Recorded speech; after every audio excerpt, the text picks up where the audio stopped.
ravi de vous présenter cet atelier dédié au financement de la transition énergétique, pendant lequel nous allons accueillir différentes parties prenantes. Je vais déjà commencer par me présenter. Je suis Philippe Chuzel, je suis en charge du pôle réseau et croissance du pôle de compétitivité Tenardis. Donc réseau et croissance, nous accompagnons les membres de Tenardis dans leur activité quotidienne.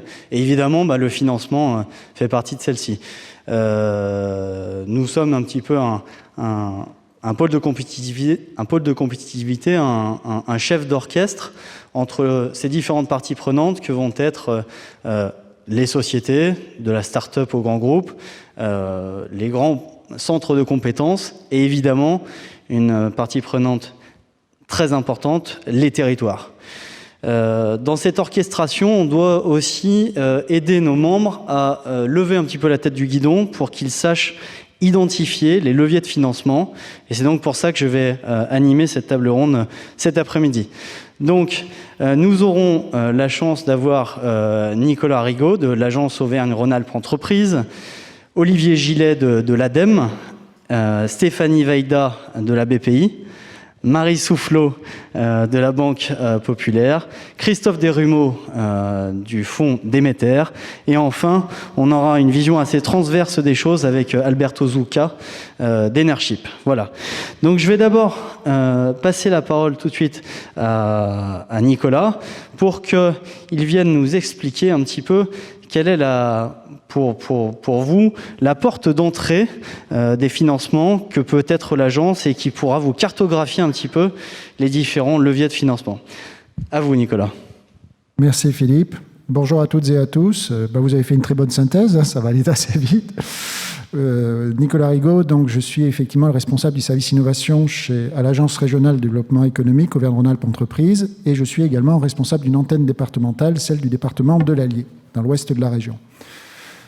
Pour faire très simple, nous sommes des généralistes en fait. C'est une association en 1901 essentiellement financée par le conseil régional et les conseils départementaux, qui a pour objet d'accompagner les entreprises industrielles ou les entreprises qui réalisent de la prestation de services pour le service industriel. C'est notre cible première, avec 11 antennes départementales. Pour faire très simple, à l'image d'un pitch, le boulot de l'agence, c'est de faire de l'ingénierie publique. C'est-à-dire, nous sommes des acteurs de proximité, nous suivons les entreprises industrielles, quel que soit leur secteur d'activité sur les territoires, et en fonction des problématiques qui nous sont remontées par les chefs d'entreprise, nous essayons d'identifier les dispositifs techniques et ou financiers de la sphère publique qui peuvent être activés, que ce soit à l'échelle d'une métropole, d'une agglomération, d'un département, du conseil régional bien évidemment, puisque nous sommes les promoteurs de la politique régionale en termes de développement économique, mais également des dispositifs nationaux et également à l'échelle européenne. Nous sommes une porte d'entrée, si vous voulez, par rapport à des problématiques pour pouvoir réorienter, par exemple, les demandes de besoins auprès d'organismes tels que vous avez autour de cette table ronde. Très simplement, par le biais de 5 services que vous voyez sur cet écran, la mission essentielle, c'est bien sûr les projets d'investissement industriel, le développement économique, mais également nous nous occupons des problématiques d'emploi-formation dans le secteur industriel. Et Dieu sait qu'en cette période de conjoncture, vous savez que c'est très compliqué, ça s'est encore amplifié. Les aspects également Europe internationale pour aider les entreprises à partir à l'international, mais également un bureau Europe qui fait un suivi très pointu, notamment sur les appels à projets dans le domaine de l'innovation, pour accompagner les entreprises à obtenir des dispositifs de cette nature, en partenariat d'ailleurs avec certains pôles de compétitivité. Et le service innovation dont j'assure la coordination, qui a pour objet, exactement comme le développement économique, d'aider les entreprises à identifier les opérateurs techniques et les dispositifs publics qui peuvent être activés pour soutenir leurs projets d'innovation. Un dernier service étant le service Invest, qui, entre guillemets, pour la faire simple, c'est le Quai d'Orsay de l'agence, c'est-à-dire que c'est un service qui est dédié à l'implantation d'entreprises industrielles sur le territoire. Alors, par rapport à votre question sur les financements, sur la transition énergétique et sur la performance, je vais pas faire un panégyrique de tous les dispositifs parce qu'il y en aura déjà beaucoup qui seront abordés cet après-midi. C'est plus pour vous éclairer sur quelques exemples d'outils qui peuvent vous aider à réfléchir sur votre politique de transition énergétique, et notamment un outil dont l'agence est le pilote au niveau régional, qui s'inscrit dans ce qu'on appelle le programme Ambition PME, qui est un grand programme d'accompagnement des entreprises, mais qui, vous voyez sur cette diapositive, ne s'adresse pas qu'aux PME, s'adresse aussi aux ETI. Et dans ce dispositif, nous gérons le volet Industrie du futur, c'est-à-dire 17 volets qui sont destinés à aider les entreprises à se projeter dans les grands enjeux, que ce soit la digitalisation, la robotisation, etc. Parmi tous ces, je ne vais pas faire bien sûr la liste de ces 17 volets, ça n'a pas d'intérêt au cours de cette table ronde. Parmi ceux-ci, il y en a un qui s'appelle Maîtrise des consommations et des ressources, optimisation des procédés. Le programme Ambition Industrie du futur, pour la faire simple, c'est vous mettre à disposition plus facilement de la matière grise pour réfléchir à votre politique de transition, par le biais tout simplement de cabinets experts, de cabinets conseils qui ont été référencés et qui interviennent auprès de votre entreprise si vous êtes intéressé par cette problématique. L'effet levier que le conseil régional octroie en fait à cette initiative, c'est que 50% des coûts du consultant sont pris en charge par le conseil régional. Et ensuite, la feuille de route, c'est bien dans une relation client-fournisseur classique entre l'entreprise et son cabinet conseil. Donc voilà, ça, vous avez quelques exemples. Je ne vais pas détailler, bien évidemment, la diapositive. Vous pourrez la revoir, en fait. Évidemment, elle sera accessible. Hein. Mais vous avez quelques exemples, en fait, sur comment développer la performance environnementale et énergétique de son entreprise, reconfigurer ses modes de production. Ce sont, en fait, des thématiques sur lesquelles vous pouvez adresser une mission à un cabinet conseil. Les principes, vous le voyez, sur le montant de l'aide, sans faire trop dans le technique, comme je vous disais, c'est 50% du temps du consultant qui est pris en charge avec un plafond à 16 000 € de la part de la région. Quelques exemples de projets qui ont ainsi été, soutenus par la région pour accompagner les entreprises industrielles.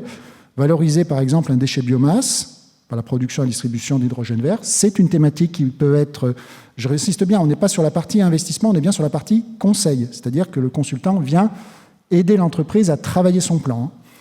Dimensionnement, installation d'une nouvelle chaudière bois, bon, ça c'est assez courant, les aspects biomasse. Études technico-économiques pour déterminer de nouveaux procédés réduisant de façon notable les macropolluants de l'effluent. Tout ce qui est études technico-économiques également pour avoir des procédés moins énergivores, on pourrait dire de manière globale, et des études de flux. Voilà. Le choix est très vaste puisque c'est l'entreprise qui propose son outil. Voilà pour, je dirais, un outil qui aide à réfléchir, qui vous aide à prendre du recul par rapport à ces enjeux de transition. Un second outil qui, lui, est beaucoup plus lié à l'innovation, c'est l'appel à projet Innover. Alors, l'appel à projet Innover, ce n'est pas un outil de l'agence, c'est un outil partenarial avec tous les partenaires que vous voyez sur cette diapositive. C'est un dispositif qui existe depuis plus de 10 ans sur la région Rhône-Alpes et maintenant Auvergne-Rhône-Alpes, qui a fait ses preuves et qui est destiné à accompagner les entreprises industrielles dans leurs éco-innovations.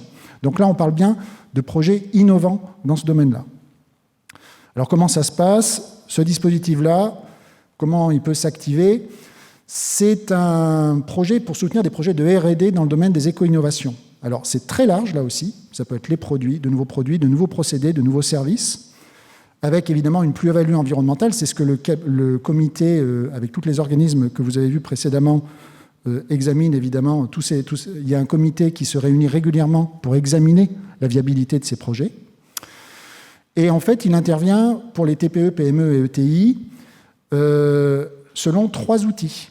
Alors, il y a un outil financement, un premier outil financement qui peut aider à à la recherche d'éco-innovation, qui peut monter sur une étude de faisabilité. Il y a des études de faisabilité, c'est plutôt l'ADEME d'ailleurs qui s'en occupe de ce côté-là, mais ça peut être également des PTZ, des prêts à taux zéro par BPI France, qui sont vraiment sur de l'investissement dans les aspects éco-innovation. Soit il y a la partie faisabilité, soit la partie investissement. Il y a un volet qui est très important, des fois méconnu de la part des entreprises, mais surtout des collectivités locales, c'est la partie expérimentation. C'est un petit peu le shift intéressant de ce dispositif. C'est que le dispositif Innover, dans le comité du dispositif Innover, vous avez plusieurs collectivités locales, plusieurs EPCI, dont la métropole de Lyon, mais également le département de l'Isère ou la CAPI, qui viennent prendre de l'information sur des expérimentations, sur des innovations que proposent les entreprises et qui sont prêtes à les expérimenter sur leur territoire, pour utiliser par exemple dans le domaine de la mobilité, le domaine de l'énergie, etc. Donc c'est un moyen de rencontrer les collectivités pour expérimenter, bêta-tester ces solutions éco-innovantes. Dans ces approches d'économie circulaire, ça deviendra un enjeu de plus en plus important dans le futur. Et puis ensuite, grâce à certains partenaires comme l'INPI ou l'AFNOR, les entreprises peuvent bénéficier également d'une expertise pour sécuriser la propriété intellectuelle de leur projet, voire même convertir leur éco-innovation en futures normes pour certaines pratiques. Voilà. Et là, vous avez quelques exemples en fait, de projets qui ont été soutenus. Il y a plusieurs centaines de projets qui ont été soutenus depuis plus de 10 ans. Vous voyez, c'est relativement large. Et donc, la transition énergétique fait tout à fait partie de ces projets. Alors évidemment, il faut que ce soit des innovations. Il faut qu'on soit en avance de l'art par rapport à ce qui se pratique. Et j'en ai terminé. Vous avez ici les coordonnées d'Émilie Dumas, la coordonnatrice de cette journée, qui est également la chef de projet et la responsable justement du comité Innovert. Merci Nicolas. L'ADEME est un partenaire non négligeable évidemment dans le financement de cette transition énergétique et Olivier Gillet va nous présenter les grands dispositifs qui peuvent accompagner cette transition. À vous Olivier. Oui, bonjour à toutes et tous. Je suis donc Olivier Gillet, en charge au sein de l'ADEME Auvergne-Rhône-Alpes, principalement d'énergie en entreprise, également d'écologie industrielle et territoriale, et par ailleurs de tourisme durable. Alors, avant de partir sur directement les soutiens, je me suis amusé il y a quelques mois à aller chercher sur Internet les engagements publics d'entreprises du CAC 40, que je ne vais pas citer quand même. C'est plutôt les engagements eux-mêmes qui sont intéressants. Ça rejoint ce qui a été dit ce matin lors de l'ouverture. On se rend compte qu'il y a des choses qui sont assez, voire très ambitieuses. On voit bilan carbone réduit de 30% en 2030. Il y a des choses qui concernent 2025, neutralité carbone en 2025, zéro émission opérationnelle nette à 2030, 30% à 2030 par rapport à 2017, etc. Il nous arrive d'être appelés par des sites industriels qui nous disent, j'ai eu le cas de deux grandes entreprises leaders dans leur secteur, une française et une états-unienne, qui nous disent notre board international a pris ses engagements et maintenant comment fait-on sur les sites? D'où ma question, la plupart des objectifs sont ambitieux et dans la décennie en cours, en grande partie. Quelle démarche pour y parvenir? Là, on va seulement s'arrêter sur l'aspect financement. Bien sûr, il y a toute l'ingénierie et la stratégie en amont. Je vous propose qu'on lit ça un peu comme un manga. On va partir de droite à gauche. En tout cas, en premier, c'est le lien en haut qui peut vous intéresser. Agir pour la transition.edem.fr/entreprise, qui est vraiment le lien vers, depuis l'été dernier, vers l'ensemble des dispositifs d'aide que gère l'ADEME, que ce soit au niveau national ou au niveau régional. En 4-5 clics, vous aurez ce qui vous concerne spécifiquement. Et après, sur cette page-là, ce qui est intéressant, si on part de droite à gauche, les deux premiers ne vous intéressent pas aujourd'hui, mais quand même je les cite. Il y a décarboner votre industrie. Là, un grand nombre de conseils, d'orientations et de retours d'expérience, y compris sectoriels, et qui va s'enrichir au fur et à mesure, bien sûr. C'est quasiment une base de données et d'informations sur la décarbonation de l'industrie. Grâce au plan de relance, on a pas mal progressé dans ce domaine-là. On va pouvoir rajouter des exemples intéressants de retours d'expérience. Au milieu, il y a optimiser votre TPE-PME. On le verra un peu plus loin d'ailleurs avec la BPI. Et puis à gauche, est-ce que vous intéresse aujourd'hui, financer vos projets. C'est là qu'en 4 clics, on va dire, vous avez accès à l'ensemble des financements qui vous sont disponibles. Alors, j'ai voulu commencer par ce qui ne nous concerne pas directement. Donc, les certificats d'économie d'énergie, là, j'imagine que c'est un rappel surtout pour tout le monde, mais s'il y a des gens qui n'est pas encore tout à fait habitués à ce type de financement qui n'est pas considéré comme de l'aide publique, il ne faut pas hésiter, notamment dans l'industrie, parce que c'est souvent bien intéressant financièrement. Se poursuit dans le cadre du plan de relance jusqu'à fin 2022 ce qu'on appelle le guichet de l'ASP, qui est une aide assez simple à obtenir puisqu'il n'y a pas de dossier technique à déposer. En revanche, c'est purement décarbonation et sur 21 types d'actions qui ont été définies. Et si vous sortez de la définition de cette action, ça ne vaut pas la peine de déposer un dossier. Comme si vous n'êtes pas dans les codes NAF éligibles, ça ne vaut pas la peine de déposer un dossier. En revanche, si vous êtes vraiment dedans, ça se fait assez rapidement. Et les 21 actions sont réparties, on va dire, une bonne moitié, je pense, sur récupération de force de chaleur. Et puis le reste sur amélioration de rendement énergétique d'installation, en général. Et puis des matériels moins émetteurs de gaz à effet de serre. Encore une fois, c'est des actions assez relativement détaillées. Voilà. Je passe sur la suivante parce que c'est plutôt orienté bâtiment tertiaire. Mais si vous en avez également, il y a des soutiens également à la rénovation énergétique et des ENR thermiques dans ce secteur-là. Alors, on a lancé une expérimentation, et je vais parler d'une seconde. On a lancé il y a quelques semaines l'expérimentation Expedite. C'est accélérer la transition industrielle. Et donc, ça appelle à la candidature pour 4 expérimentations pour favoriser la décarbonation de l'industrie et puis, bien sûr, sa transition énergétique. C'est peut-être le premier axe qui est le plus intéressant, c'est vous accompagner de façon un peu massive pour redéfinir une trajectoire d'investissement bas carbone. Là, c'est plutôt un groupe industriel multisite, donc c'est plutôt des grosses entreprises. C'est de l'accompagnement un peu massif. Après, vous voyez qu'il y a des choses sur le mix énergétique et également sur l'effacement de la consommation électrique. On a sélectionné au niveau national un certain nombre de bureaux d'études ou de groupements qui sont mandatés pour l'ADEME pour accompagner ces entreprises. La première vague s'est arrêtée il y a un bon mois. On est en train d'écrire aux lauréats. Il y a eu un peu plus de succès que ce qu'on pensait parce qu'il y a un nombre de places limitées, c'est une expérimentation. Je vous invite à regarder si vous pouvez être intéressé et à répondre plutôt à la seconde vague. On peut se penser qu'entre la première et la seconde, un grand nombre de places seront déjà prises et attribuées pour cette expérimentation. Encore une fois, c'est relativement simple à déposer, c'est relativement souple et ça relève de l'expérimentation. Comme vous ouvrez la présentation, je vous ai mis le lien directement, Expedite. Et l'autre nouvelle qui n'est même pas là parce que c'est même pas encore sorti, donc c'est un peu un scoop, en mois de décembre cette année, normalement, on devrait sortir ce qu'on appelle ZBAC pour zone industrielle bas carbone. Donc c'est spécifiquement pour plutôt les grosses industrielles, qu'elles soient chimiques, qu'elles soient portuaires, ou des grosses zones industrielles en général. Et c'est un accompagnement aussi un peu massif par de la prestation extérieure uniquement, c'est pas de l'investissement, pour la mettre en ordre de marche. C'est-à-dire qu'on accompagne les entreprises, notamment industrielles, à leur propre réduction de consommation et puis s'approcher vers une neutralité carbone.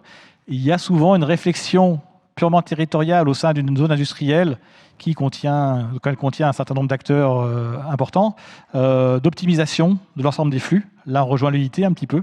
Et l'objectif étant d'être zone industrielle bas carbone, ou en tout cas de prendre cette direction.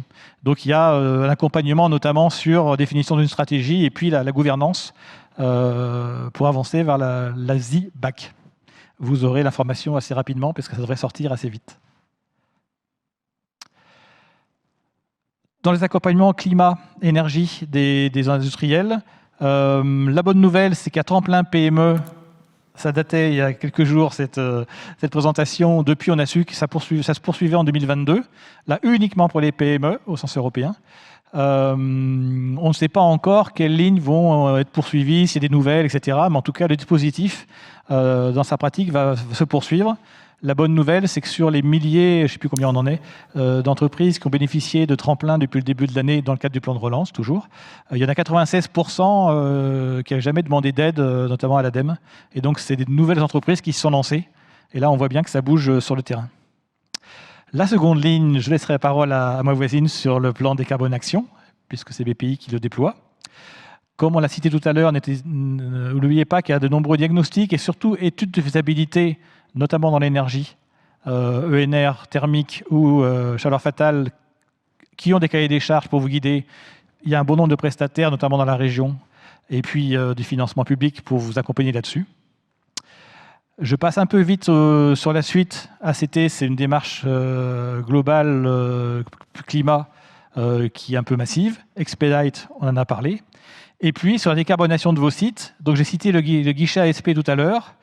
Il y a également, pour 2021, il y a eu Décarb Inde qui accompagnait les projets de plus de 3 millions d'euros assez divers vers la décarbonation.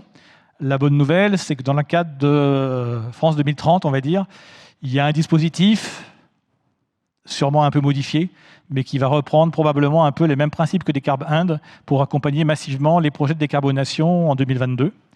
Probablement en étant plus strict en termes de sélection.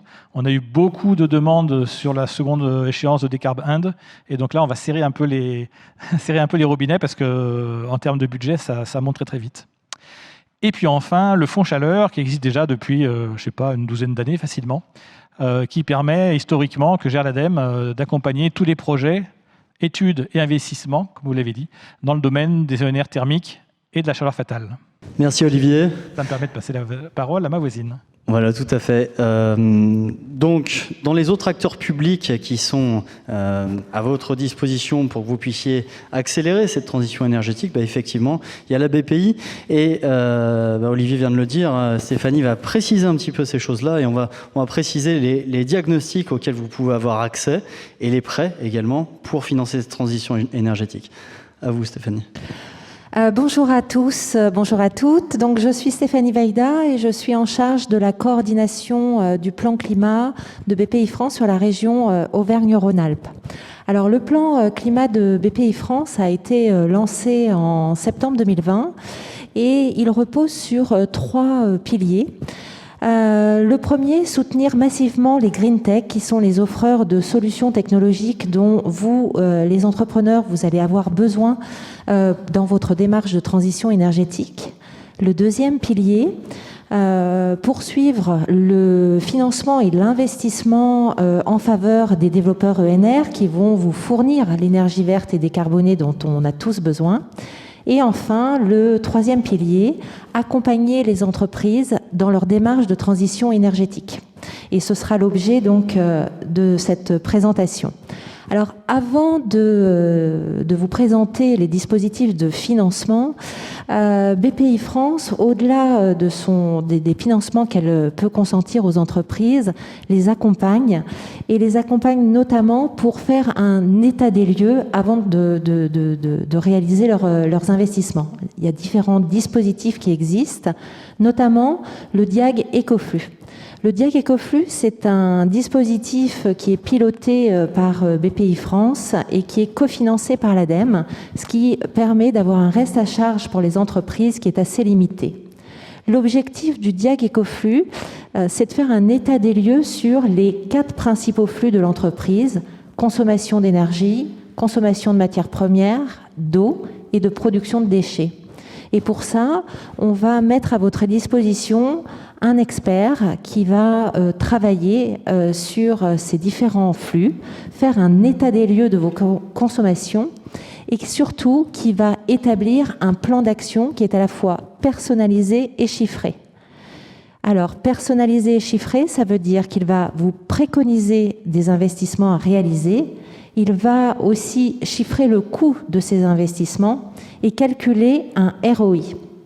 Et il va vous présenter ce plan d'action et c'est vous, dirigeants d'entreprise, qui allez choisir les actions sur lesquelles vous souhaitez vous engager. Et cet expert va vous accompagner pendant plusieurs mois et faire avec vous des points d'étape pour vous aider dans la mise en œuvre de ces investissements et de ces actions.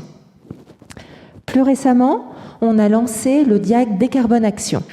Alors le DIAG Décarbone Action, c'est une deuxième étape après le DIAG Ecoflux. Il permet à une entreprise de moins de 500 salariés de réaliser un bilan carbone. Alors vous voyez que c'est proposé à des entreprises de moins de 500 salariés qui, aujourd'hui, n'ont pas l'obligation réglementaire de réaliser un bilan carbone. Pourquoi on leur propose ? Parce que, vraisemblablement, cette obligation réglementaire va se déployer et concerner aussi de plus petites entreprises, mais surtout, une entreprise qui travaille avec des grands donneurs d'ordre ou avec des donneurs d'ordre de taille intermédiaire est parfois interrogée, même de plus en plus souvent interrogée par ses fournisseurs sur sa démarche en termes de transition et doit répondre à des questions de la part de son fournisseur qui, lui, a un bilan carbone à réaliser et qui, dans le cadre de son scope 3, a besoin de savoir quelle est l'empreinte carbone de ses fournisseurs. Si une petite entreprise n'est pas capable de répondre à ces questions, elle risque à terme, et même très rapidement, de perdre certains marchés. Donc, le DIAG Décarbone Action vise à vous faire réaliser un bilan carbone, mais à l'issue de ce bilan carbone, l'expert qui va travailler avec vous va aussi vous proposer un plan d'action et aussi un plan de communication sur ce bilan carbone. C'est important de faire connaître à votre écosystème la réalisation de ce bilan carbone qui peut aussi avoir un impact important sur votre marque employeur. Alors ça, c'est les étapes, ce sont les étapes, on va dire, d'accompagnement, les démarches d'état des lieux. Une fois que l'on s'est engagé dans cette démarche de transition, on a des investissements à réaliser, et qui dit investissement dit financement. Donc on a une palette de financement dédiée à la transition énergétique, dont notamment le prêt vert. Le prêt vert vise à financer des dépenses immatérielles de faible valeur de gage que vous allez engager dans le cadre de votre démarche de TE. Et c'est un financement qui a une maturité très longue puisque l'on peut aller jusqu'à 10 ans. Et on vous offre aussi la possibilité d'opter pour un différé d'amortissement en capital de 2 ans. Ce qui veut dire que vous avez le temps de réaliser vos investissements, de commencer à dégager des économies avant d'amortir votre financement. C'est un prêt sans garantie réelle, sans garantie personnelle. Il y a seulement une retenue de garantie de 5% qui vous est restituée à l'issue du remboursement de ce prêt vert. Et puis l'autre financement complémentaire, un plus petit financement, oui, je ne l'ai pas précisé, le prêt vert, il s'adresse à des PME et à des ETI et on peut aller jusqu'à 5 millions d'euros. Quand le prêt éco-énergie, lui, s'adresse uniquement à des PME, et là, on va pouvoir financer des investissements matériels qui sont éligibles au certificat d'économie d'énergie tertiaire et industriel. On est sur un financement un peu plus court, un financement matériel, donc on va jusqu'à 7 ans. Mais là aussi, on vous propose, si vous le souhaitez, d'opter pour un différé d'amortissement, 6 mois, 12 mois, jusqu'à 24 mois. Voilà. Donc voilà des solutions très pratiques et ces slides qui vous sont présentés, normalement vous seront distribués et vous aurez toutes les informations complémentaires. Merci beaucoup Stéphanie. Je crois qu'on a tenu le timing pour vous également, puisque merci de nous avoir accordé un peu de votre temps cet après-midi, mais je crois que vous devrez nous quitter en cours de route. Si d'ailleurs il y a quelqu'un une question dédiée à la BPI tout de suite, n'hésitez pas à la poser, parce qu'ensuite Stéphanie nous quittera. Est-ce qu'il y a déjà une question pour la BPI ? Bon, on y reviendra. Voilà, donc là, l'idée de cette table ronde, c'était d'abord de vous présenter les financements publics, et on va donc regarder désormais à venir renforcer ces capitaux avec une action privée. On va démarrer d'abord avec Marie Soufflot de la Banque Populaire. Et Marie va vous expliquer comment la Banque de la Transition énergétique, donc que Marie représente aujourd'hui, qui est la banque de la transition, de la Banque Populaire, comment ils ont capacité à vous accompagner avec des experts sur des sujets assez spécifiques. À vous. Merci Philippe. Je suis Marie Soufflot, donc je suis ingénieure innovation auprès de la Banque Populaire Auvergne-Rhône-Alpes.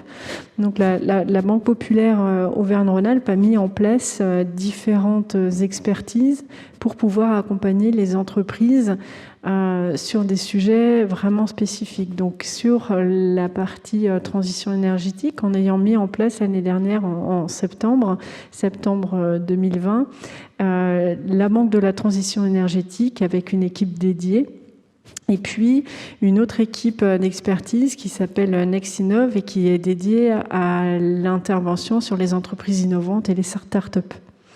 Donc l'idée de la Banque de la Transition énergétique, ça a été le constat qui a été fait et le souhait des épargnants d'avoir une traçabilité sur l'argent qui était confié à la banque. On confie son argent à une banque sur des plans de développement durable, des choses comme ça. avec la promesse que c'est bien utilisé sur des projets à valeur ajoutée, on va dire, mais on en sait un petit peu trop rien, quoi. Donc la Banque populaire Auvergne-Rhône-Alpes s'est donné l'ambition de tracer avec transparence les projets sur lesquels est investi l'argent des épargnants. Donc c'est vraiment donner du sens à l'épargne. Et puis c'est devenir aussi un acteur de référence sur le financement de la transition énergétique. Donc c'est vraiment apporter une épargne verte et traçable, et cette expertise-là avec une équipe dédiée. Donc il y a une personne qui vient de l'ADEME justement, qui a œuvré pendant de nombreuses années auprès de l'ADEME, qui a une compréhension extrêmement forte de tous ces enjeux-là. Il y a des experts financiers aussi qui comprennent les schémas de financement, par exemple de la méthanisation, avec tous les schémas de raccordement, avec les schémas de puissance aussi au niveau des capacités du réseau pour acheminer le gaz, des choses comme ça. Les projets aussi de financement pour des sociétés de projets, pour par exemple le photovoltaïque. Il y a des schémas de garantie, des schémas de financement, des schémas d'amortissement qui sont extrêmement pointus. Et pour ça, il faut s'y connaître pour ne pas faire n'importe quoi et pas proposer n'importe quoi. Donc on a cette équipe d'experts en interne qui est important et qui intervient sur l'ingénierie de ces projets-là. Et puis, donc, il y a des offres de financement qui sont adaptées, donc avec, je dirais, de la dette classique, mais aussi avec du crédit bail et également la possibilité de financer des projets, donc portés par des sociétés de projets qu'on voit notamment dans le secteur du photovoltaïque. Donc ça, c'est important. Et puis, un autre sujet pour la Banque de la transition énergétique qui était extrêmement important, c'était de s'appuyer sur un réseau de partenaires. Parce qu'une banque, elle fait absolument rien toute seule. Et d'autant plus dans ce projet-là, où les ambitions sont très vastes, il y a des enjeux aussi économiques, sociétaux qui sont importants. Donc, elle a mis en place un certain nombre de partenariats, des bureaux d'études, par exemple. On est en lien avec, par exemple, avec Naldeo pour l'ingénierie des projets. Et puis, la Banque de la transition énergétique s'appuie aussi sur un comité consultatif pour avoir la bonne vision, avoir la meilleure vision stratégique possible sur comment elle va avancer, comment elle va investir sur les projets. Donc, au sein de ce comité consultatif, donc on a 3 pôles de compétitivité. Donc, il y a Tenerdis, bien entendu. Il y a Accélera, donc dans le domaine de la chimie de l'environnement. Il y a Minalogic. Mais aussi, autour de nous, on a l'ADEME qui est présent au sein de ce comité consultatif. Il y a la région. Il y a la CNR. Et puis, il y a des PME aussi qui apportent la vision de proximité du territoire, donc avec Terre et Lac et FEMAT. Donc ça, c'est vraiment important d'avoir cette vision stratégique. Ensuite, la banque a une équipe dédiée sur la partie innovation, donc avec une équipe de 11 personnes, avec des conseillers bancaires qui sont spécialisés dans l'accompagnement et le financement des sociétés innovantes et des startups. Et nous sommes 2 ingénieurs innovation, où nous, on n'est pas banquiers, mais on va voir l'apport, l'expertise extra-financière du développement d'une entreprise innovante. Ensuite, c'est pareil, cette cellule d'innovation là, qui s'appelle NextInnov, elle s'appuie également sur un réseau de partenaires parce que on va parler de méthanisation, on va parler d'hydrogène dans le domaine qui nous intéresse aujourd'hui, mais après on va parler de capteurs, d'IoT, d'intelligence artificielle. Et donc on a besoin de s'appuyer sur des experts pour bien comprendre les projets, bien les accompagner. Si on ne comprend pas, on ne peut pas financer correctement. Donc voilà, on s'appuie sur ces partenaires-là, et puis aussi des partenaires vers lesquels on renvoie les entreprises quand elles ont besoin de se renforcer sur certains appuis. Voilà.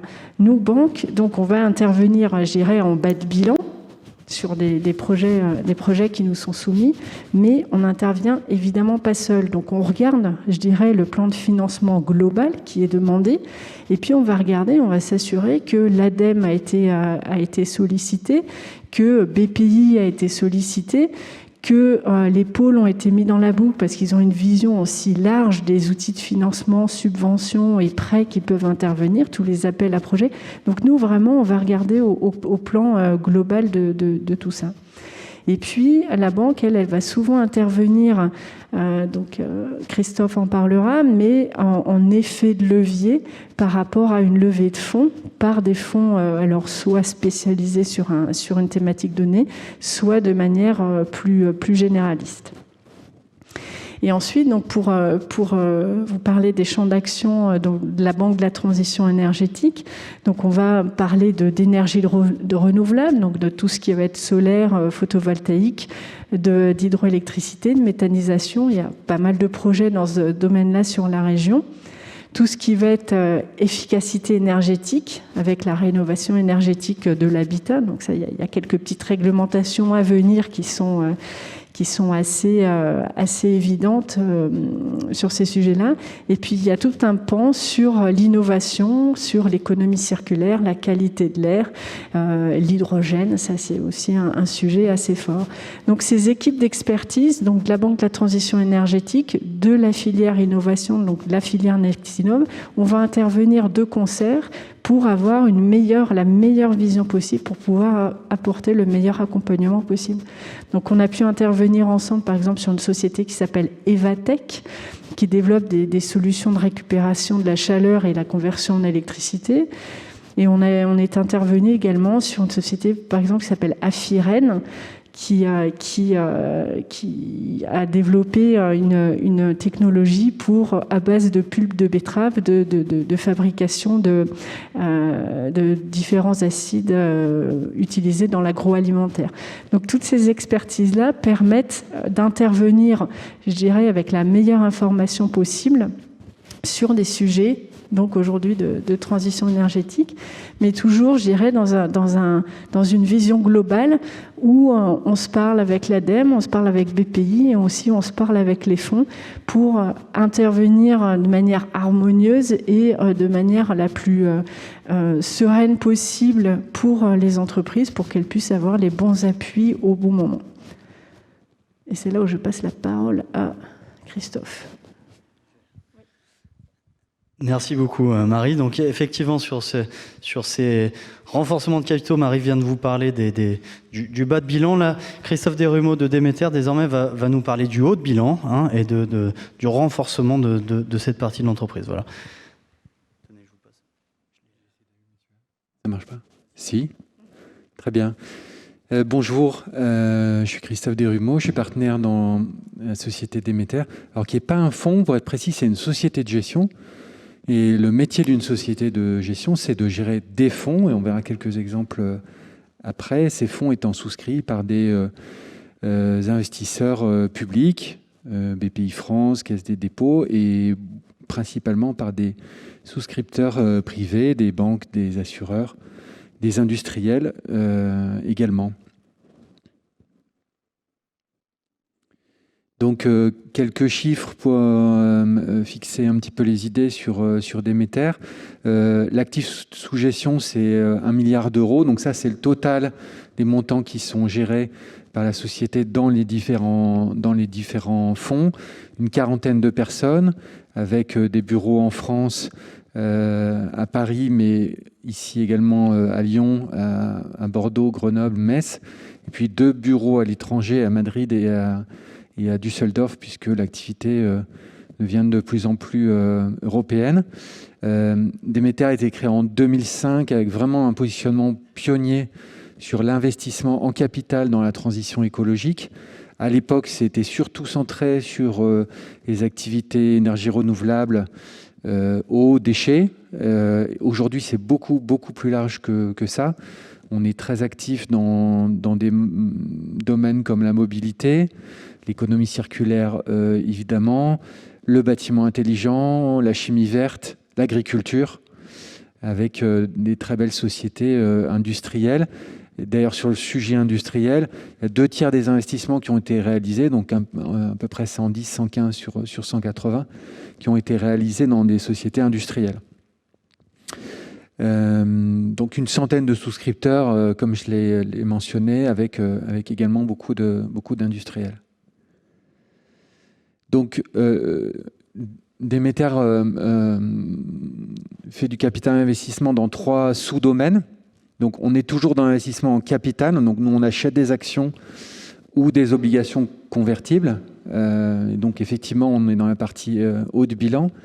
Et on le fait dans 3 sous-domaines, le capital risque ou capital innovation. Donc là, on est dans des jeunes sociétés, start-up ou scale-up, pré-revenus ou réalisant un petit peu de revenus. Alors là, la fourchette d'investissement qui est mentionnée est assez large, mais sur ces fonds, qui sont des fonds en général d'une 50aine de millions d'euros, on investit au départ 1-2 millions d'euros, et ensuite, il y a souvent des tours de table qui suivent. C'est l'usage pour les actionnaires historiques de réinvestir et de suivre la participation. Donc on arrive sur des investissements cumulés sur ces sociétés-là de 4, 5, voire une petite dizaine de millions d'euros. Le deuxième sous-domaine, c'est le capital développement. Donc là, on est dans les sociétés déjà matures qui lèvent des fonds pour faire de la croissance externe, par exemple, ou déployer leur modèle déjà rentable sur d'autres géographies. Là, on est sur des tickets plus importants, typiquement 10-15 millions d'euros, mais des sociétés effectivement qui sont déjà sur des surfaces financières plus importantes. Et le troisième sous-domaine, c'est le financement d'infrastructures. Donc là, ça se fait soit en capital, soit dans des sociétés de projet qui peuvent permettre, elles aussi, de déployer des infrastructures industrielles.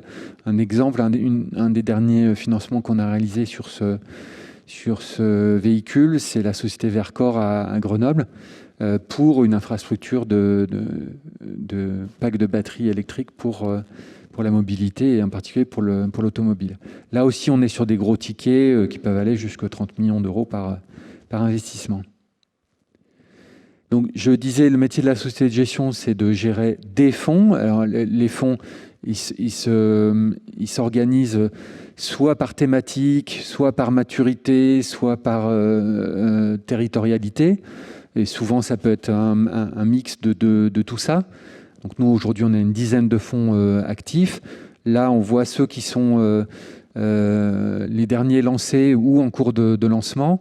Je ne veux pas commenter les 4, mais peut-être celui de gauche, qui est quand même notre actualité locale, puisque ce mois-ci, donc au mois de décembre, démarre le fonds d'amorçage industriel des métropoles, avec les sponsors donc Métropole Lyon et Métropole Saint-Étienne et la Caisse des dépôts, et puis des souscripteurs privés, et qui va nous permettre d'accompagner des jeunes sociétés de l'industrie durable sur ces territoires-là. Les territoires sont les aires d'attractivité urbaine de Lyon et de Saint-Étienne.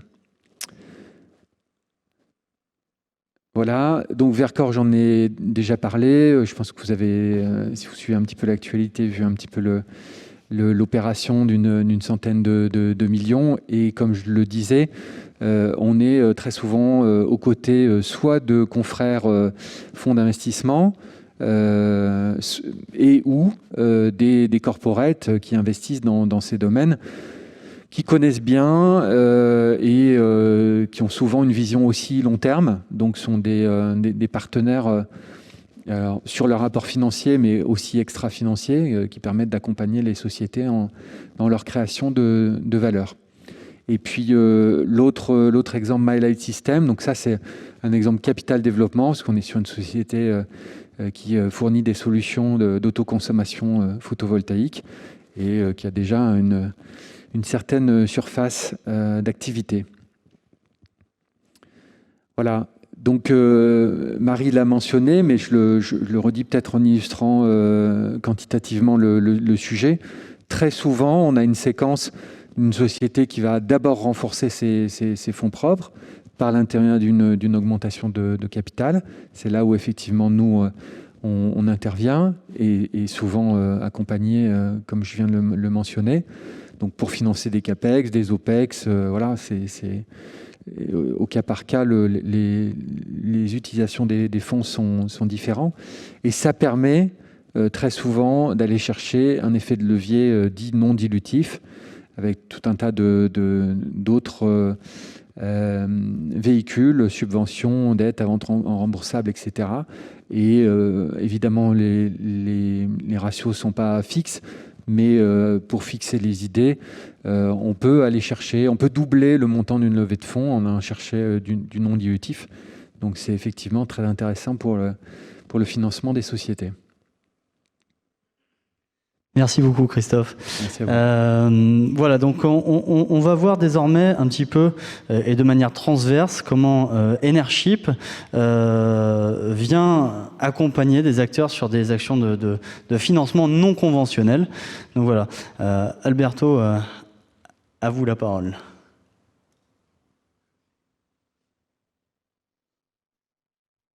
Alberto Zucca, je suis le président et fondateur d'Enership. Effectivement, je vais essayer en 10 minutes de vous raconter un peu la création d'entreprise, donc de cabinet, de vous donner un retour très opérationnel de ce qu'on fait, de vous donner une lecture assez critique de ce qu'on considère être les freins qui ralentissent et empêchent l'exploitation d'une panoplie d'opportunités qui se présentent pour l'industrie. Tout ça en 10 minutes, je vais essayer, pas sûr que j'ai réussi. Il y a effectivement un constat fondamental à l'origine de la création du cabinet Enership. Ça fait 20 ans que je m'occupe d'énergie et d'industrie, avant comme consultant, ensuite comme industriel, pour notamment le secteur de la chimie, qui est particulièrement énergivore. La deregulation qu'on a mis en place depuis 20 ans, à savoir l'ouverture des marchés, en réalité a conduit en ultra-regulation. Ça veut dire qu'on est dans une situation où il y a énormément de disciplines, énormément de sujets. Je rappelle que l'énergie est, je pense, le seul secteur qui ne sera jamais abandonné par la politique, la réglementation, pour tous les enjeux qu'elle comporte.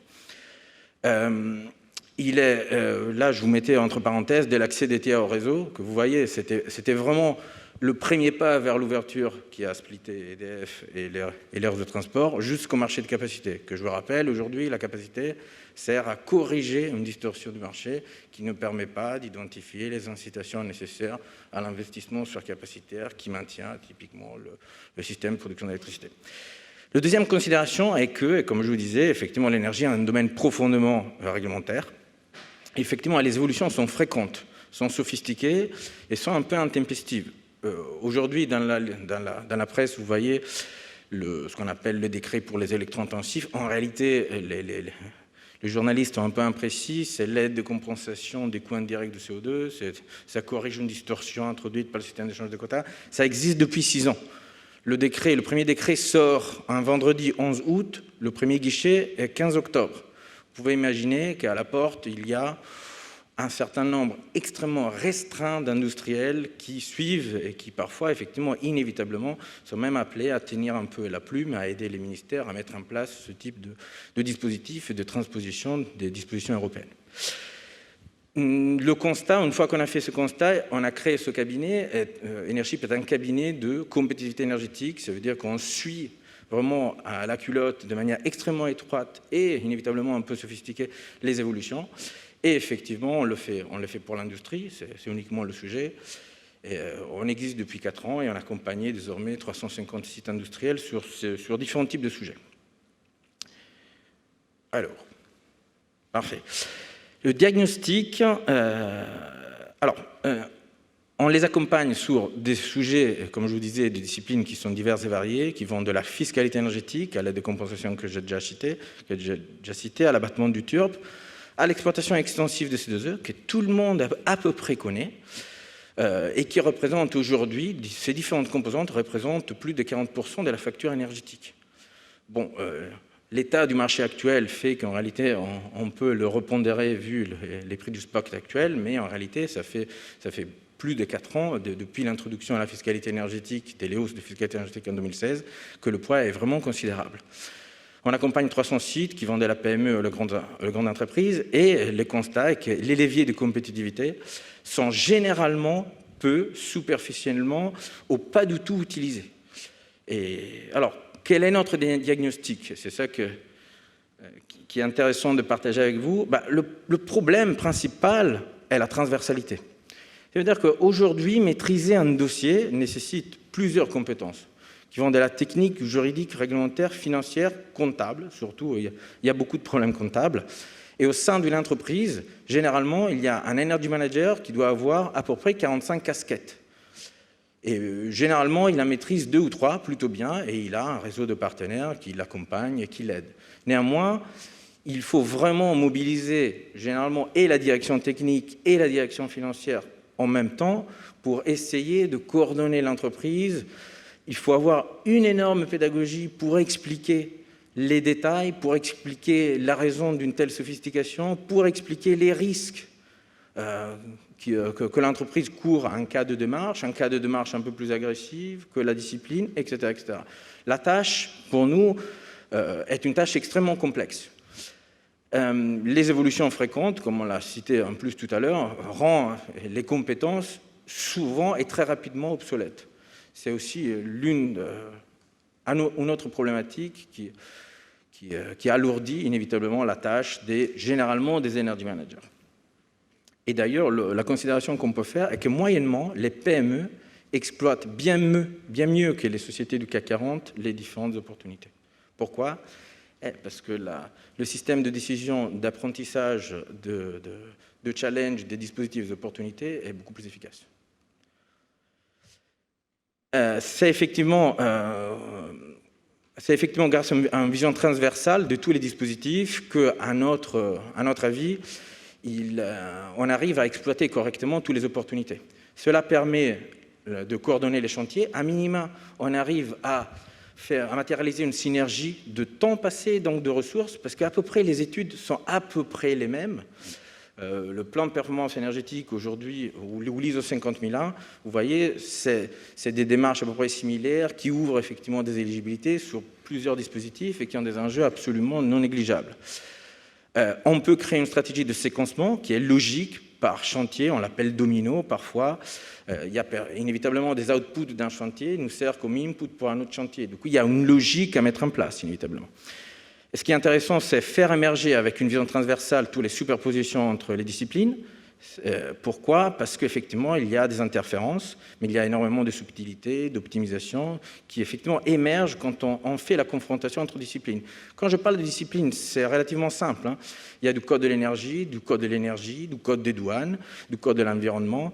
Pour vous dire un élément très concret, dans le CAC 40, toute la fiscalité énergétique est moyennement sous-optimisée. Pourquoi ? Parce que les directions fiscales qui connaissent parfaitement bien le code de douane ne connaissent absolument pas le système d'échange de quotas de CO2, qui est en réalité une notion fondamentale pour la fiscalité énergétique. Et le dernier point fondamental de la transversalité, qui est à la fois un problème, mais en réalité l'axe stratégique pour en tirer parti de tout ce domaine qui est extrêmement large, permet aussi à la transversalité de partager, fédérer les équipes, les directions et obtenir effectivement du support. Et un point que nous, on considère, une source de financement non conventionnel. Les sources de financement non conventionnelles, ça peut vous paraître bizarre. Alors, les cagnottes, c'est relativement simple. On définit une cagnotte comme un flux entrant, un remboursement d'une opportunité que vous n'avez pas levée, que vous ne connaissez pas forcément. Ça permet de rentrer du cash-in relativement rapidement. Il y a des aides, il y a des guichets, les guichets sont payés relativement rapidement. Il y a de la fiscalité qui est récupérée sur 2 ans plus l'année en cours. Ça fait déjà une cagnotte et ça sert à démarrer les projets, tous les projets, efficacité énergétique, décarbonation, etc., etc. Les budgets indirects, c'est un sujet assez intéressant, ça marche. Ça veut dire qu'une fois qu'on a réuni la direction financière et la direction technique, l'énergie peut fonctionner, ça les industriels connaissent très bien, pourrait fonctionner dans le domaine achat avec des budgets potentiellement fixes. C'est un peu complexe à l'expliquer à la direction générale, mais c'est possible. La direction financière peut accepter que si les équipes et les sites font effectivement des économies, ces économies peuvent rester financer des opportunités, des actions, des études complémentaires pour bâtir une stratégie, venir financer des étapes d'une stratégie de transition énergétique plutôt modulaire. Vous allez me dire, probablement, c'est des enjeux relativement limités. Alors, tout à l'heure, pas plus tard que pendant la pause, je discutais avec un industriel qui est en plein stratégie de décarbonation et il m'a dit, Nous, on a commencé avec l'ISO 50001. On n'aurait jamais commencé avec l'ISO 50001 s'il n'y avait pas le ProSME de l'ADEME qui a financé 40% de notre ISO 50001. Donc, à un moment, nous, notre réflexe est il faut démarrer, il faut essayer de bâtir une stratégie plutôt modulaire avec une vision assez transversale de tous les dispositifs et de toutes les opportunités, mais à un moment, il faut démarrer. Et il ne faut pas démarrer après un plan sur 5, 10 ans ou 15 ans. Effectivement, nous, on travaille avec des horizons un peu plus courts. J'ai beaucoup entendu parler 2025, 2030, 2050. Nous, les horizons, c'était avant-hier l'abattement du TURP, 31-12, c'est la fin de la fiscalité, la fin du CPE en industrie. Au 31 mars, il y a l'aide de compensation. On travaille sur une dimension courte et vraiment opérationnelle. Voici les exemples. Effectivement, pour une société extractive multisite, où c'est l'extraction de sel, effectivement, il y a un enchaînement. Je vais pas passer tous les projets, ça serait ennuyant, mais effectivement, on a toute la séquence des opportunités qui sont levées et qui s'enchaînent une derrière l'autre. Prenons un exemple intéressant, le deuxième. Financement des audits énergétiques via les cagnottes C2E, rebond sur des opérations identifiées dans une audit d'identification C2E, montage financier pour solutionner les contraintes budgétaires, financement des études complémentaires pour dimensionnement de l'installation frigorifique optimisée. Ce sont des sujets qui s'enchaînent. Parfois, on n'est pas appelé à intervenir en amont pour bâtir la stratégie, on intervient tout simplement de manière opérationnelle pour encadrer un sujet, et après, dans la suite, la séquence est plutôt logique. Je vous en prends un autre qui est assez intéressant. C'est une société internationale de la chimie-pharmacie sur une grande plateforme régionale. Ça peut être intéressant. Exploitation extensive des gisements C2E multisites. Encore une fois, les C2E, tout le monde les connaît. Est-ce que tout le monde connaît les subtilités associées aux C2E? Moi, personnellement, je ne suis pas convaincu. Je peux en parler pendant 3 heures. Il y a des raisons historiques liées à ce sujet-là. On pourrait en parler, mais ça risque d'être trop long. On a fait des montages ad hoc pour le financement des chantiers, l'encadrement de projets C2E spécifiques dans le cadre de France Relance, qui, encore une fois, démontre un peu ce qu'on vous dit. Là, il y a les C2E qui interagissent avec France Relance. Je laisse l'ADEME définir si c'est complémentaire, articulable, etc. On a eu une longue discussion sur le sujet, qui a conduit effectivement au financement et à la coordination des audits sur tous les sites. Voilà, j'espère avoir respecté le temps. Merci Alberto, et effectivement vous l'avez respecté. Donc voilà, on a tenu à vous dresser un panel le plus exhaustif possible des leviers de financement pour cette transition énergétique, à la fois par des acteurs publics et des acteurs privés. Et puis la dernière explication d'Alberto de manière un petit peu transverse. Est-ce qu'il y a déjà des questions dans l'Assemblée pour nos parties prenantes du jour? Oui, bonjour, Pierre Nagel, donc je suis dirigeant d'entreprise industrielle, toute petite entreprise. J'ai une première question très pratique, c'est comment on fait pour prendre rendez-vous? Alors je pose la question parce que récemment j'ai essayé de contacter l'ADEME. Voilà, on m'a renvoyé. Alors j'ai contacté le site internet. On m'a renvoyé sur un contact départemental et puis j'attends toujours. Voilà. Mais j'imagine que les autres, vous êtes également très sollicités. Donc concrètement, comment est-ce qu'on fait? Merci. Merci. Oui, probablement pas départemental parce que nous sommes que régionaux, mais en l'occurrence, c'est vrai, vu le nombre de demandes, on passe assez souvent par le réseau des CCI, des chambres de commerce, voire des chambres des métiers, que l'on finance également pour ça, pour être votre interlocuteur de premier niveau et qui peut vous renseigner parce qu'ils connaissent bien l'ensemble des dispositifs. Et également, du coup, l'agence Auvergne-Rhône-Alpes Entreprises qui est montée en compétence également sur nos dispositifs. Mais c'est vrai qu'on va plutôt vers les CCI en première approche pour cibler votre projet, vous accompagner et après venir déposer éventuellement des dossiers d'aide directement auprès des guichets de l'ADEME, dont celui que j'ai cité.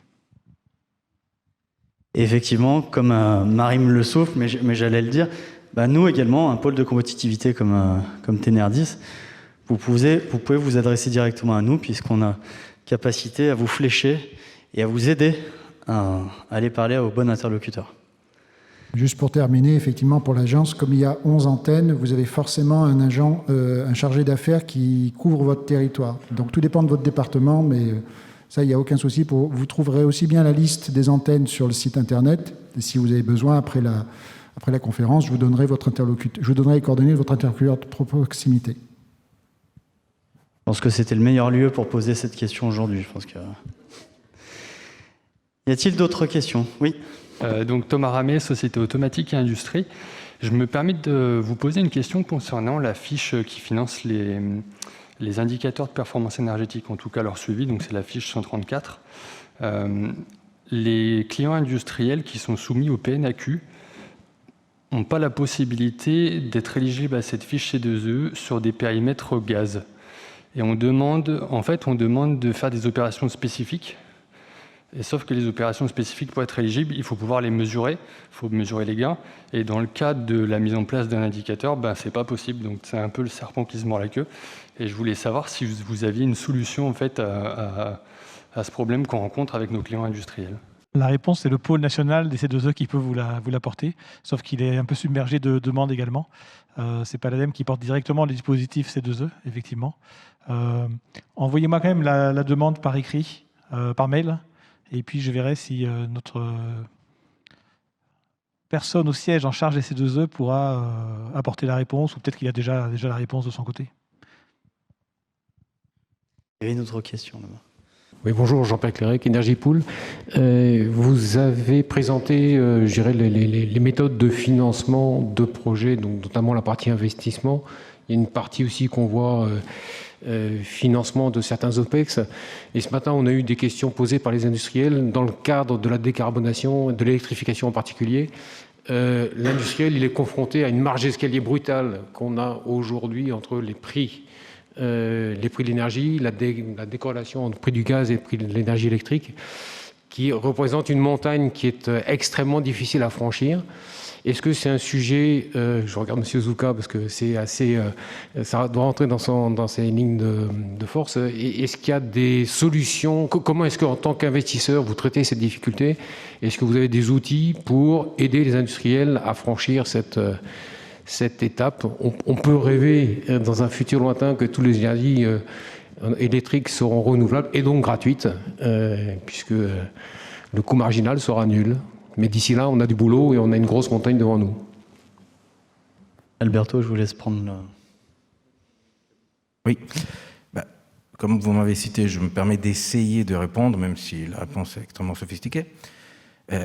Dans un premier temps, vous voyez que le gouvernement n'a pas été insensible, donc il y a un bouclier fiscal qui s'est mis en place par un avenant très rapidement, qui en réalité protégerait au moins la dépense TICFE de certaines industriels.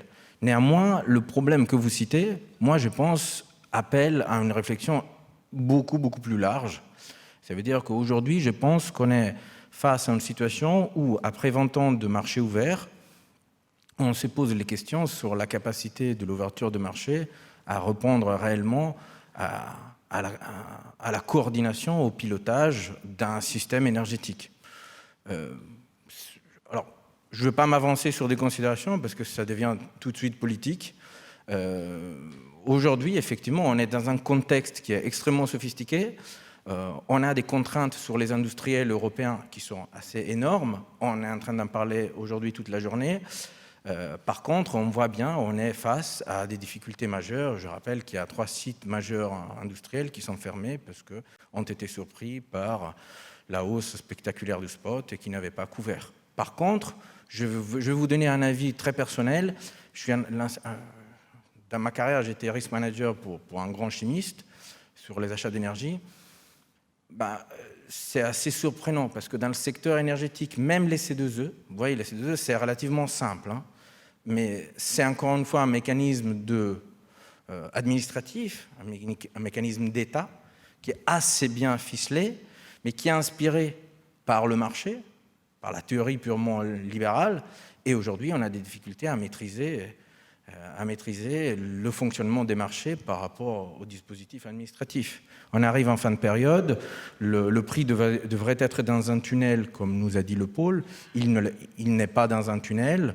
Le marché est complètement illiquide, ce n'est pas un marché, c'est un dispositif administratif. Et aujourd'hui, on a eu, dans le passé, à chaque fin de période, on a des délégataires qui ont des difficultés majeures à respecter leurs engagements.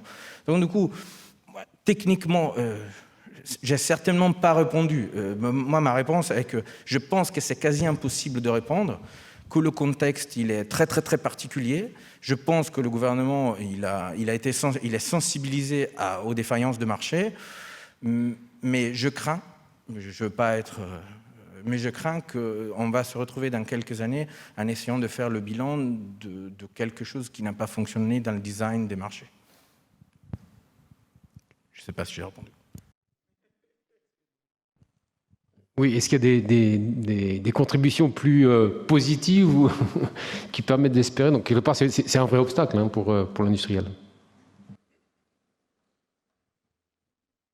Christophe, peut-être vous voulez réagir sur cette question? Non. Pas de régulateur, effectivement. Juste dire qu'il faut faire attention aux aides à l'OPEX, hein, parce que ça peut être un puits sans fin. Et on peut considérer que ça peut être choquant que la force publique, dont nos impôts, servent à financer de l'opérationnel auprès des entreprises privées. Il y a quelques dispositifs sur lesquels c'est envisagé. Je sais que ce n'est pas très simple non plus au niveau de l'Union européenne de les faire passer. Donc, faut pas, peut-être, je suis désolé, ce n'est pas non plus très positif. Pas trop espérer par rapport à ça à court terme, a priori. Très bien. Y a-t-il d'autres questions dans l'Assemblée? Allez-y, oui, si vous appuyez sur le... Bonjour à tous, Vera Drouet. Je voulais simplement profiter de cet atelier pour présenter le réseau des ALEC, des agences locales de l'énergie et du climat qui maillent le territoire à Lyon, Grenoble, Clermont-Ferrand, Saint-Étienne. Et on accompagne les entreprises et industries dans leurs projets d'efficacité énergétique, notamment dans le cadre du Fonds Chaleur, dans le cadre de projets de géothermie, solaire thermique et bois énergie, en partenariat avec l'ADEME. Voilà, merci à tous. Et donc moi, je travaille à l'ALEC de Lyon. Donc on est bien entendu disponible pour vous accompagner sur ces sujets-là. D'accord, merci. Quelqu'un d'autre veut se présenter? Je complète juste, merci d'avoir évoqué ça. C'est vrai que c'est le contrat chaleur renouvelable, on va dire. Ça permet notamment aux petits sites, ça c'est vraiment vers les PME, qui ont des projets de petites installations de NR thermique, donc bois, solaire, géothermie notamment, de se faire accompagner par les collectivités. Donc, notamment les 4 grosses que vous avez citées, il y en a quelques autres dans la région, et on va le déployer plus largement pour venir aider ces projets-là. Donc, c'est des fonds chaleur qui sont confiés aux collectivités et qui passent par de l'ingénierie très souvent pilotée par l'ALEC, les ALEC. Merci. Merci à vous. D'autres questions? Non, très bien, bien écoutez. Merci encore pour cette contribution cet après-midi. Comme vous pouvez le voir, il y a, malgré ces dernières notes, quand même pas mal de notes positives et il y a beaucoup de leviers qui sont à vos dispositions. N'hésitez pas donc à vous rapprocher de ces différents acteurs et également des pôles de compétitivité pour qu'on puisse vous aider dans le financement de cette transition énergétique. Merci à vous.